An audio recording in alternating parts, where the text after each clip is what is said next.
Hello guys, നമ്മളിന്ന് വന്നിരിക്കുന്നത് merge ഡിസൈൻസിലാട്ടോ.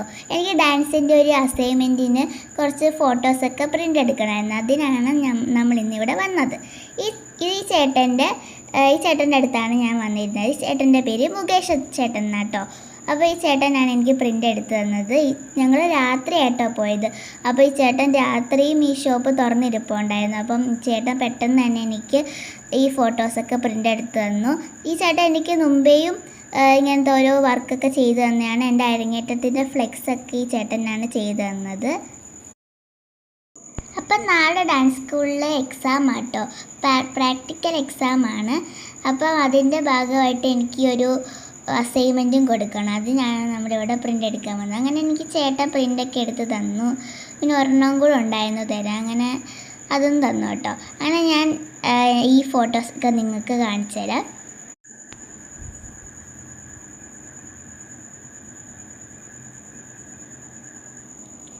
അങ്ങനെ ഞാൻ നിങ്ങൾക്ക് ഈ ഫോട്ടോസൊക്കെ കാണിച്ചു തരാം കേട്ടോ.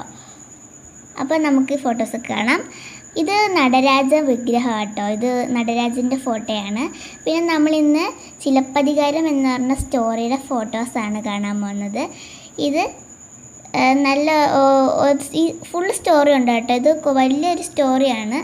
അങ്ങനെ ഞാൻ നേരെ വീട്ടിൽ വന്നിട്ട് സ്റ്റോറി എല്ലാം അസൈൻമെൻറ്റ് ഈ ഒരു പേപ്പറിനകത്ത് എഴുതിക്കൊണ്ടിരിക്കുവാണ് കേട്ടോ. കുറേ ഉണ്ട് എഴുതാൻ. അങ്ങനെ ഞാൻ ഫോട്ടോസൊക്കെ ഇങ്ങനെ ഒട്ടിച്ച് എഴുതിക്കൊണ്ടിരിക്കുവാണ്.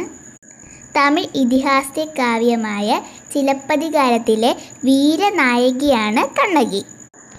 കേരളീയ സംസ്കാരത്തിൽ കണ്ണകിക്ക് വലിയ പ്രാധാന്യമുണ്ട്. ചരിത്രപരവും സാംസ്കാരികവുമായ തലങ്ങളിൽ അവ പ്രദർശിപ്പിക്കാവുന്നതാണ്. കണ്ണകിയുടെ ക്ഷേത്രം ചേരൻ ചെങ്കുട്ട പ്രതിഷ്ഠിച്ചു എന്ന് പറയുന്നു. കൊടുങ്ങല്ലൂരാണ് മധുര മീനാക്ഷിയുടെ പ്രേക്ഷപ്രകാരം മോക്ഷപ്രാപ്തിക്കായി കൊടുങ്ങല്ലൂരിലെത്തിയ കണ്ണകി വടക്കേ നടയിൽ വെച്ച് പരാശക്തിയിൽ ലയിച്ചതായി കൊട്ടാരത്തിൽ കണ്ണുശക്തി ചരിത ഐതിഹ്യമാലയിൽ പറയുന്നു. ഇതേ കണ്ണകി തന്നെയാണ് പരിസര പ്രദേശങ്ങളായ കൊരട്ടി എന്നിവിടങ്ങളിലെ ക്രിസ്തീയ ദേവാലയങ്ങളിലെയും ആരാധനാമൂർത്തി. ആറ്റുകാൽ പൊങ്കാലയുമായും കണ്ണകിയെ ബന്ധപ്പെടുത്തി ഐതിഹ്യമുണ്ട്. കണ്ണകിയെക്കുറിച്ചുള്ള കാഴ്ചപ്പാടുകൾ. കണ്ണകി അഥവാ കണ്ണകി അമ്മൻ പാതിവൃത്തത്തിൽ ദേവതയായി തമിഴ്നാട്ടിൽ ആരാധിക്കപ്പെടുന്നു. ഭർത്താവിൻ്റെ വഴിവിട്ട പെരുമാറ്റത്തിനു ശേഷവും ഭർത്താവിനോടുള്ള അകമഴിഞ്ഞ ആരാധനയുടെ പേരിൽ കണ്ണകിയെ ആരാധിക്കപ്പെടുന്നു. പതിനി എന്ന ദേവതയായി ഹിംസകള പുരോഹിതർ കണ്ണകിയെ ശ്രീലങ്കയിൽ ആരാധിക്കുന്നു. എൻ്റെ കൈ കഴിച്ചിട്ട് ഇപ്പം അമ്മ കേട്ടോ ബാക്കി എഴുതുന്നത്. അപ്പം എല്ലാവർക്കും good night, bye, see U.